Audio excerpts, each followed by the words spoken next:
नमस्कार दोस्तों, astro intelligence के इस वीडियो में आपका स्वागत है। सबसे पहले आज मॉनसून के आगमन की सब व्यूअर्स को बहुत बहुत शुभकामनाएं। दोस्तों, परमात्मा आज अपनी डिवाइन ब्लेसिंग ऊपर से भेज रहा है।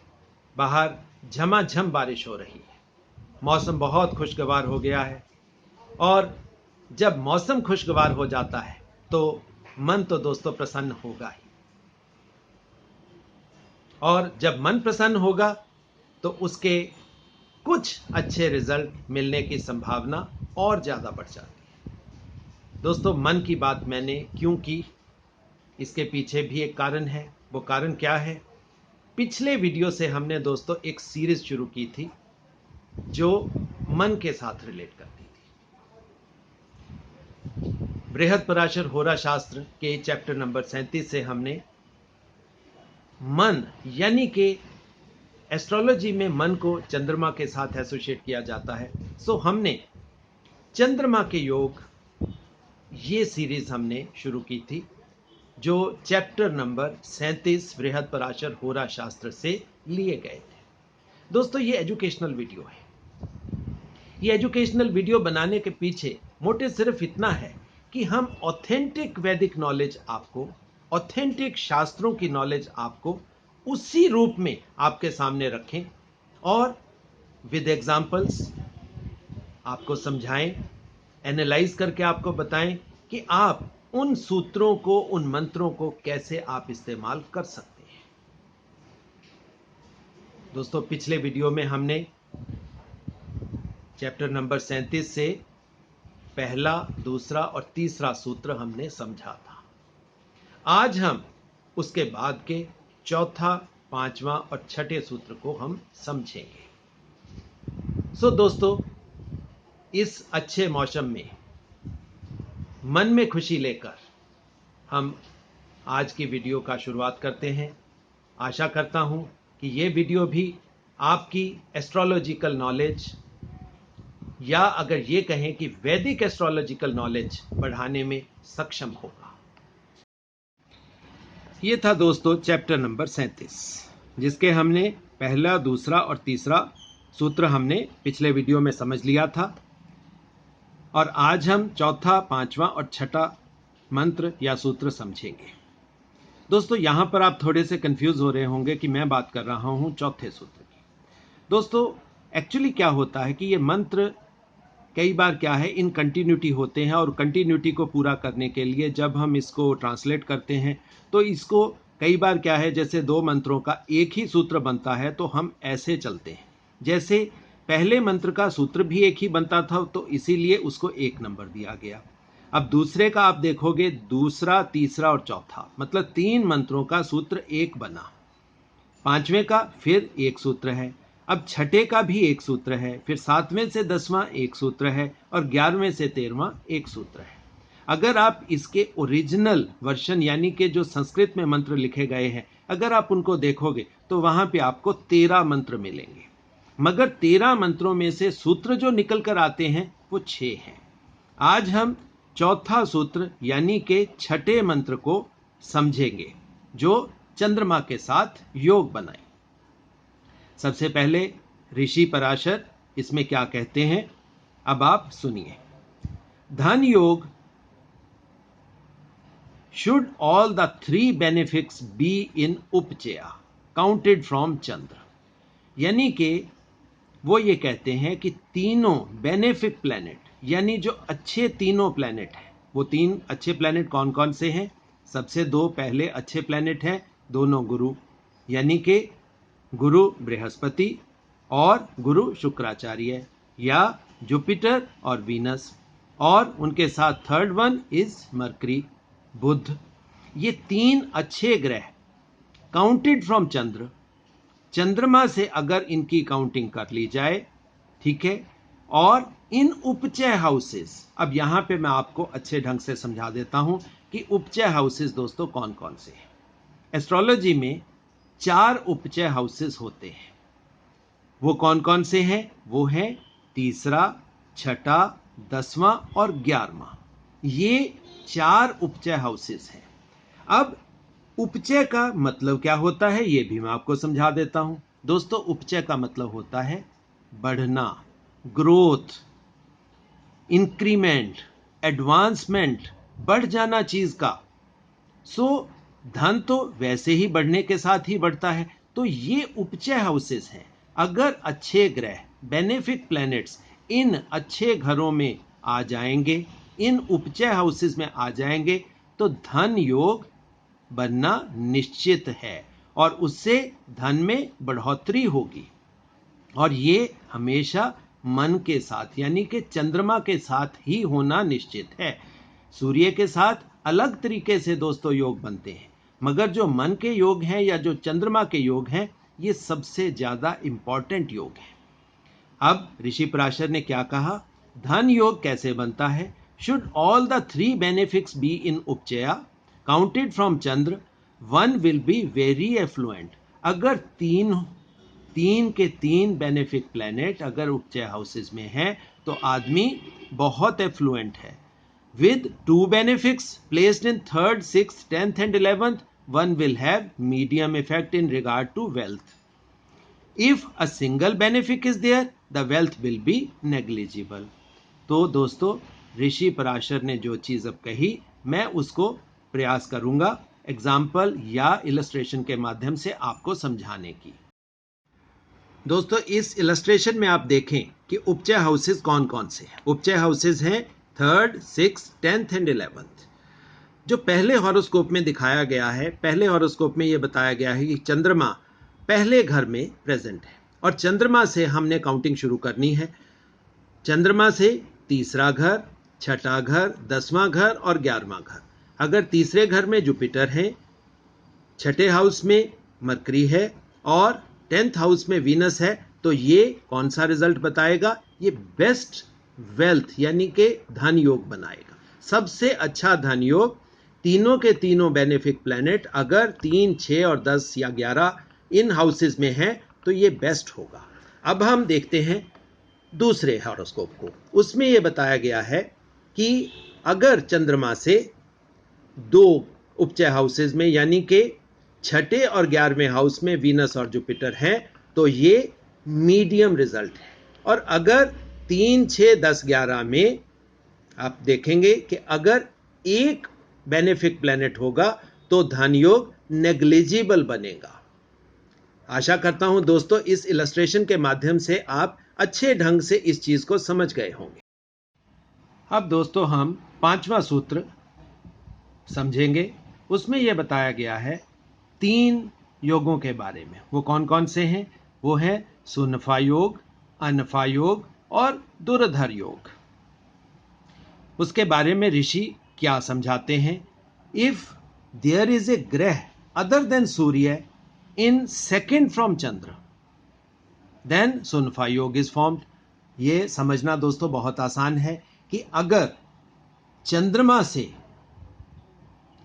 दूसरे घर में सूर्य के अलावा कोई भी ग्रह प्रेजेंट है, तो ये सुनफा योग बनता है। If in the 12th from Chandra, Anapha yoga is formed. और अगर 12वें घर में दूसरा ग्रह है, तो ये अनफा योग बनेगा। And if in 2nd and 12th from Chandra, अगर दूसरे या 12वें घर में चंद्र से सूर्य के अलावा कोई और ग्रह पड़ा है, तो ये दुर्धर योग बनता है। वन विद सुनफा योग विल बी ए किंग और equal to a king, endowed with intelligence, wealth, fame and self earned wealth। दोस्तों, सुनफा योग के बारे में ऋषि ये कहते हैं कि जिनमें भी, जिस जातक के भी कुंडली में सुनफा योग है, तो वो या राजा के समान होगा या राजा ही होगा और उसके पास बहुत सा धन होगा, नेम, फेम, इंटेलिजेंस और अपनी कमाई हुई धन संपदा बहुत होगी। और जो सुनफा योग में पैदा होगा, that will be a king, be from diseases, virtuous, famous, charming and happy. और जो अनफा योग में होगा, उसको भी वो राजा के समान होगा, बीमारियों से परे होगा, बहुत वर्चुअस होगा, नेम फेम बहुत होगा, चार्मिंग होगा और बहुत खुश रहने वाला होगा। और जो दुर्धर योग में होगा वो will enjoy players, will be charitable and endowed with wealth and conveyances and excellent serving force। और जो दुर्धर योग में होगा उसके पास सुख सुविधाएं बहुत होंगी, बहुत चैरिटेबल होगा। अब हम जानेंगे बृहद पराशर होरा शास्त्र के चैप्टर नंबर 37, जिसमें चंद्रमा के योगों के बारे में बताया गया है। आज हम उसके सूत्र नंबर 7 से 10 यानी कि जो मंत्र 7वें नंबर से शुरू होकर 7, 8, 9 और 10, ये जो 4 मंत्र हैं, इनसे मिलकर एक सूत्र बनता है। आज हम उस सूत्र को जानेंगे, समझेंगे कि महर्षि पराशर इस सूत्र के द्वारा एस्ट्रोलॉजी की दुनिया के शिष्यों को और सिखाने वालों को क्या समझाना चाहते हैं, आज हम ये जानेंगे। तो मैं सबसे पहले इंग्लिश की ट्रांसलेशन आपके लिए सूत्र नंबर 4 यानी सूत्र नंबर 5 यानी कि 7, 8, 9 और 10 नंबर के मंत्रों की इंग्लिश ट्रांसलेशन आपके लिए प्रस्तुत करता हूं। सुनफा योग, अनफा योग and दुर्धर योग. We will take up these three. If there is a grah other than Surya in the second from Chandra, सुनफा योग is formed. उन्होंने बहुत ही क्लैरिटी से हमें समझाया कि अगर चंद्रमा से सेकंड यानी कि चंद्रमा से दूसरे घर में अगर सूर्य के अलावा कोई और ग्रह प्रेजेंट है तो ये सुनफा योग बनेगा। और आगे क्या कहते हैं, इफ इन 12th फ्रॉम चंद्र, चंद्रमा से अगर 12वां है तो अनफा योग बनेगा। अगर चंद्रमा से सेकंड है तो सुनफा योग बनेगा। अगर चंद्रमा से 12th हाउस में सूर्य के अलावा कोई और प्लेनेट प्रेजेंट है तो ये अनफा योग बनेगा। आगे वो क्या कहते हैं, and if in second and 12th from Chandra, अगर चंद्रमा से दूसरे घर में और 12वें घर में सूर्य के अलावा दूसरे प्लैनेट्स प्रेजेंट हैं तो ये दुर्धर योग बनाएगा। आगे और इसी की व्याख्या उन्होंने की है। उसमें उन्होंने कहा है, वन विद सुनफा योग विल बी ए किंग। अगर किसी की कुंडली में सुनफा योग बनता है तो वो किंग होगा या इक्वल टू ए किंग या राजा के बराबर होगा। Endowed with intelligence, wealth, fame and self earned wealth. देखो, उसके पास नाम, पैसा, शोहरत, इंटेलिजेंस और अपने इन हाथों से कमाया हुआ धन प्रचुर मात्रा में होगा। आगे वो क्या समझाते हैं, वन बॉर्न इन अनफा योग विल बी ए किंग। अनफा योग में जन्म लेने वाले जातक भी राजा के समान होंगे या राजा के समतुल्य होंगे। B free from diseases, virtuous, famous, charming and happy. वो रोगों से बचे रहेंगे, बहुत वर्चुअस होंगे, यानी कि उनमें परमात्मा की तरफ से बहुत से ऐसे गुण होंगे जो सिर्फ परमात्मा के ब्लेसिंग के तौर पर मिलते हैं। वो बहुत प्रसिद्ध होंगे, वो बहुत चार्मिंग होंगे और वो हमेशा खुश रहने वाले इंसान होंगे। उसके बाद वो क्या कहते हैं, वन बॉर्न इन दुर्धर योग will enjoy players, will be charitable and endowed with wealth, conveyance and excellent serving force। और जिसमें भी दुर्धर योग होगा वो सुख, सामृद्धि को एंजॉय करने वाला होगा, प्लेयर्स को एंजॉय करने वाला होगा, बहुत ज़्यादा चैरिटी करने वाला होगा, उसके पास धन संपत्ति प्रचुर मात्रा में होगी, बहुत से कन्वेंसेस यानी वाहन उसके पास काफ़ी मात्रा में होंगे, and will be A excellent serving force, वो बहुत अच्छा कार्य करने वाला इंसान होगा। फोर्स से हम कई बार आर्मी पुलिस फोर्स भी हम ले लेते हैं, क्योंकि ये डिसिप्लिन्ड फोर्स होती है, यानी कि वो जातक बहुत ही अच्छा डिसिप्लिन में रहकर कार्य करने वाला इंसान होगा। तो ये थे दोस्तों सुनफा योग, अनफा योग और तीसरा दुर्धर योग। ये 3 योगों के बारे में महर्षि पराशर ने बहुत क्लैरिटी से समझाया है, और आशा करता हूं कि आप भी बिना किसी प्रैक्टिकल बोर्ड के इन तीनों योगों को अच्छे ढंग से समझ गए होंगे। दोबारा आपके लिए दोबारा मैं आपको रिमाइंड करवा देता हूं, दोबारा याद करवा देता हूं। वो कैसे है? अगर चंद्रमा से सेकंड घर में सूर्य के अलावा कोई और प्लेनेट प्रेजेंट है तो वो कौन सा योग हुआ? वो योग हुआ सुनफा योग। अगर चंद्रमा से 12th हाउस में सूर्य के अलावा कोई प्लेनेट है तो वो कौन सा योग बनाएगा? वो बनाएगा अनफा योग।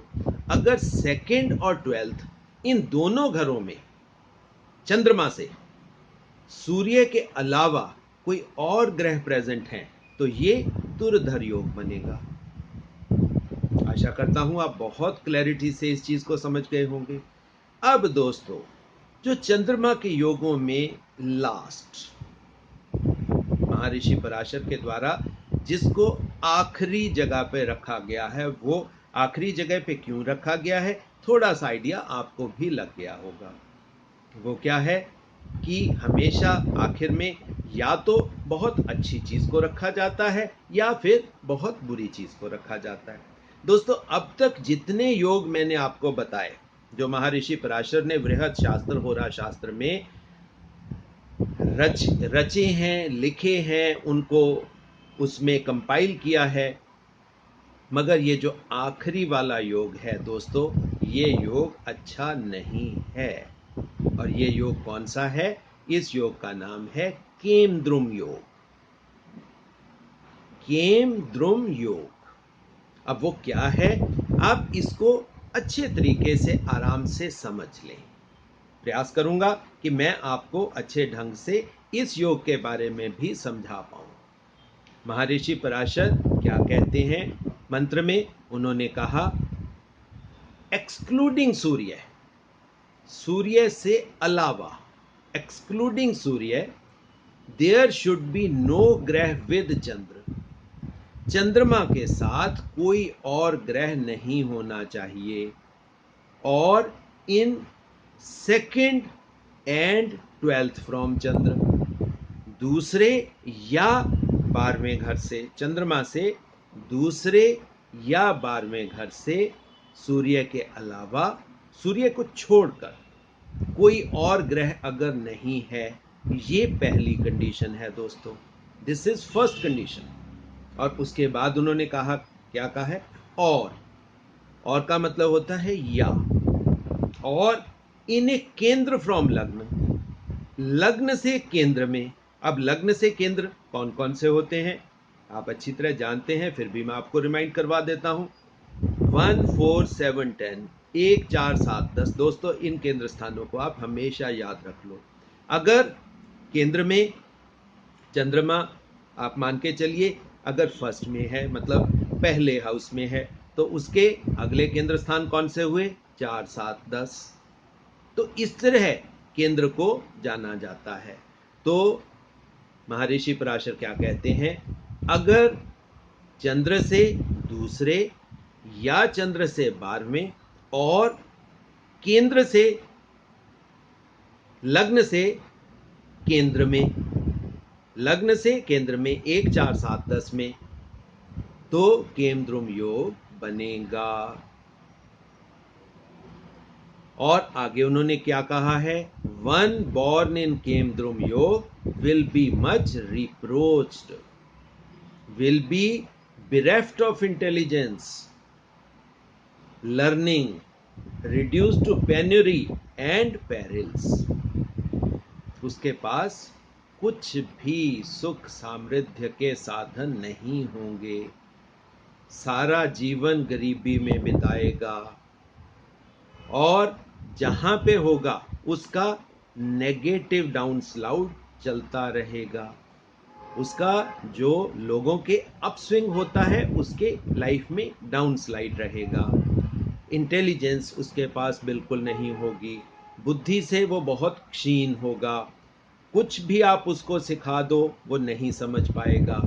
अब आप सोचिए कि जो जो ब्लेसिंग्स बच्चा जन्म के साथ परमात्मा से लेकर आता है, वो चीजें अगर केमद्रुम योग किसी जातक की कुंडली में है तो वो उन चीजों से वंचित रहेगा जीवन भर। तो दोबारा इस केमद्रुम योग को मैं आपके लिए दोबारा से समझाने का प्रयास करता हूं। उसमें क्या कहा गया है महर्षि पराशर द्वारा कि सूर्य को छोड़कर, सूर्य के अलावा चंद्रमा से सेकंड, चंद्रमा से 12th हाउस में there should not be no ग्रह, कोई ग्रह भी चंद्रमा से सेकंड या 12th पोजीशन में अगर नहीं है तो ये केमद्रुम योग का एक कंडीशन है। अब दूसरी कंडीशन भी उन्होंने साथ में बताई है। वो दूसरी कंडीशन क्या है कि अगर लग्न से केंद्र में भी यही चीज है, यानी कि 1 4 7 10 में भी यही चीज है, तो केमद्रुम योग बनेगा। और केमद्रुम योग एक बार बन गया तो हर तरह का इंटेलिजेंस, हर तरह की वर्च्यूज, हर तरह की वेल्थ, हर तरह की अच्छी चीजें जो जातक को परमात्मा से आशीर्वाद के रूप में मिलती हैं वो नहीं मिलेंगी दोस्तों। दोस्तों ये थे चंद्रमा के योग। चंद्रमा से हम वेल्थ के योग भी देखते हैं, चंद्रमा से हम ये पेनुरी यानी कि गरीबी का योग भी हमने देखा आज। दोस्तों महर्षि पराशर ने पॉजिटिव और नेगेटिव जो भी एस्पेक्ट चंद्रमा के साथ बनते हैं वो उन्होंने हमें समझाए। अब दोस्तों यहाँ पे थोड़ी सी चीज मैं यहाँ पे आपके लिए ऐड भी करना चाहूँ। वो क्या है? अब दोस्तों आप अच्छी चीजें भी समझ गए और बुरी चीजें भी समझ गए। दोस्तों यहीं से चंद्रमा का असली स्वरूप पता लगता है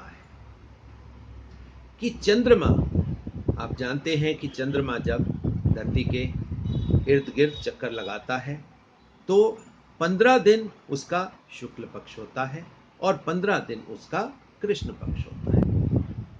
यानी कि 15 दिन वो पूर्णिमा की तरफ यानी कि बढ़ता हुआ चंद्रमा होता है और 15 दिन अमावस की तरफ वो कम होता हुआ, क्षीण होता हुआ चंद्रमा होता है। अब दोस्तों यहां पर इस चीज को भी आपने याद रखना है कि 15 दिन जो असेंडिंग पार्ट है चंद्रमा का, जो शुक्ल पक्ष है चंद्रमा का, वहां पे चंद्रमा हमेशा दोस्तों पॉजिटिव रिजल्ट देता है। और जब भी उसका क्षीण पक्ष, डेबिलिटेटिंग पक्ष यानी कि कृष्ण पक्ष आता है तो उन 15 दिनों में चंद्रमा नेगेटिव सेंटिमेंट्स देता है। ये दोस्तों मैंने क्यों आपको याद करवाया कि नॉर्मली लोग ये तो योग देखते हैं मगर साथ में जब आपने दोस्तों ये प्रेडिक्शन अकेली का बात नहीं है, ये एक्चुअल में एनालिसिस की बात है। अब किसी की कुंडली को आप अगर अच्छे ढंग से एनालाइज करना चाहते हैं तो आपको हर चीज को कंसीडरेशन में लेकर ही एनालाइज करना पड़ेगा। अगर आप सोचो कि आप सिर्फ और सिर्फ किसी की कुंडली में योग देखोगे और प्रेडिक्ट कर दोगे तो दोस्तों कहीं ना कहीं वो गलती का बायस बनेगी। दशा पीरियड भी आपको देखना उतना ही जरूरी है। चंद्रमा के 15 दिन पॉजिटिव होंगे और 15 दिन चंद्रमा के नेगेटिव होंगे। इस चीज को भी देखना साथ में कभी मत भूलना। और दोस्तों यहां पर एक चीज मैं आपको और इसमें ऐड कर देता हूं कि दशा पीरियड की मैंने अभी आपसे बात करी थी। दोस्तों, दशा पीरियड को जब भी देखना है तो आपको, हालांकि मैं वीडियोस में ये खास टिप्स आपके लिए देता भी रहता हूं, और ये आपको मैं दोबारा याद करवा दूं कि दशा पीरियड को दोस्तों कैसे देखना है। अब आप देखिए, किसी आदमी की आयु 30 वर्ष की है। 30 वर्ष की आयु में दोस्तों नॉर्मली अगर बड़े ग्रहों की दशा आएगी तो हो सकता है कि उसकी दूसरी ही दशा आए, और छोटे ग्रहों की दशा अगर आ गई, जैसे चंद्रमा है, मंगल है, केतु है, अगर इनकी दशा आ गई तो 30 साल में 3 या 4 दशाएं निकल जाती। तो आपने दशा पीरियड को कैसे देखना है दोस्तों? जब भी आप दशा पीरियड को देखो, जो फर्स्ट दशा है that is applicable to your first house of the horoscope, वो आपके कुंडली के प्रथम भाव, प्रथम हाउस पे ही एप्लीकेबल होगी। अब दूसरी महादशा आती है, वो दूसरे घर पे एप्लीकेबल होगी, यानी कि वो एप्लीकेबल होगी टॉरस राशि के ऊपर, पहली होगी एरीज राशि के ऊपर, थर्ड होगी जेमिनी की, यानी कि थर्ड हाउस के ऊपर। तो दोस्तों, इस तरह आपने दशा पीरियड को भी एनालाइज करना है। और जब भी दोस्तों चंद्रमा का दशा पीरियड आएगा तो दोस्तों यहां पर प्रेडिक्शन देने की जल्दबाजी कभी मत करना। ये वाला जो मैंने आपको बात बताई, 15 दिन पॉजिटिव और 15 दिन नेगेटिव, इस चीज का ध्यान हमेशा रखना, क्योंकि जब भी आप किसी की कुंडली एनालाइज कर रहे हैं, चंद्रमा को एनालाइज कर रहे हैं, तो आप मान के चलिए कि आप किसी का फिजिकल पार्ट एनालाइज नहीं कर रहे, आप उसके मन को ही एनालाइज कर रहे हो, उसकी साइकोलॉजी को एनालाइज कर रहे हो। और आपने अगर अच्छे ढंग से किसी की साइकोलॉजी को रीड करना है, एनालाइज करना है, उसके बाद में बताना है, तो आपको चंद्रमा के बारे में आपको हर तरह की नॉलेज, हर तरह की इंफॉर्मेशन होनी चाहिए, और हर कंसीडरेशन को आपने अप्लाई करते हुए ही उसके बाद में आपने जातक की साइकोलॉजी के बारे में बताना शुरू करना है। और अगर आप इसमें चंद्रमा के नक्षत्रों को भी एडिशन कर लो तो सोने पे सुहागा दोस्तों होना निश्चित है। सो दोस्तों, ये थे चंद्रमा से जो योग उत्पन्न होते हैं, अच्छे थे या बुरे थे, इस चीज का एनालाइज अब दोस्तों आप अपने आप करने में सक्षम हो गए। जो योग अच्छी चीजें देने में सक्षम है वो योग अच्छे हुए, और जो अच्छी चीजें देने में सक्षम नहीं है और नेगेटिव चीजें देते हैं दोस्तों, वो योग बुरे हुए। बाकी सारे योग चंद्रमा के साथ दोस्तों अच्छे बनते थे, सिर्फ केमद्रुम योग है जो अच्छा नहीं है। सो दोस्तों, आशा करता हूं कि इस वीडियो को देखने के बाद चंद्रमा के योगों को एनालाइज करने में आप कभी भी मिस्टेक या गलती नहीं करोगे, आप बुल्सआई हिट करने में सक्षम हो जाओगे। और दोस्तों, यही मेरा और मेरे एस्ट्रो इंटेलिजेंस ग्रुप का हमारा मोटिव ही यही है कि हम आपको इतने सक्षम बना दें कि आप एस्ट्रोलॉजी को बहुत अच्छे ढंग से, बहुत सटीक ढंग से करने में सक्षम हो जाओ। दोस्तों, अगर आपको वीडियो अच्छी लगे, हमारा चैनल अच्छा लगे तो लाइक करें, इसको ज़्यादा से ज़्यादा शेयर करें, ताकि ऑथेंटिक वैदिक नॉलेज ज़्यादा से ज़्यादा लोगों के घरों में पहुँचे, लोग ज़्यादा से ज़्यादा एस्ट्रोलॉजी को समझें, और अगर वो एस्ट्रोलॉजी करना चाहते हैं तो किसी के जीवन को शेप अप करने में, किसी के जीवन में कुछ एडिशन करने में अच्छे ढंग से सक्षम हो जाएं। हिट एंड ट्रायल दोस्तों हमारा मोटिव है ही नहीं। Astro intelligence hit and trial में बिलीव ही नहीं करता।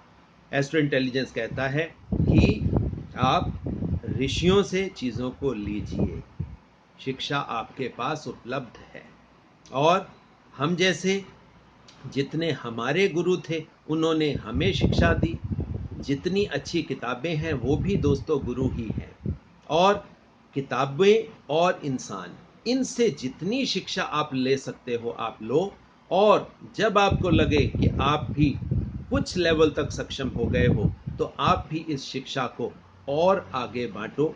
यही हमारा एस्ट्रो इंटेलिजेंस का मोटिव है और यही रिक्वेस्ट मैं हर वीडियो के माध्यम से आपसे करता हूं, और इस वीडियो से भी मैं यही रिक्वेस्ट आपसे करूंगा कि दोस्तों एस्ट्रो इंटेलिजेंस को ज़्यादा से ज़्यादा बढ़ाओ।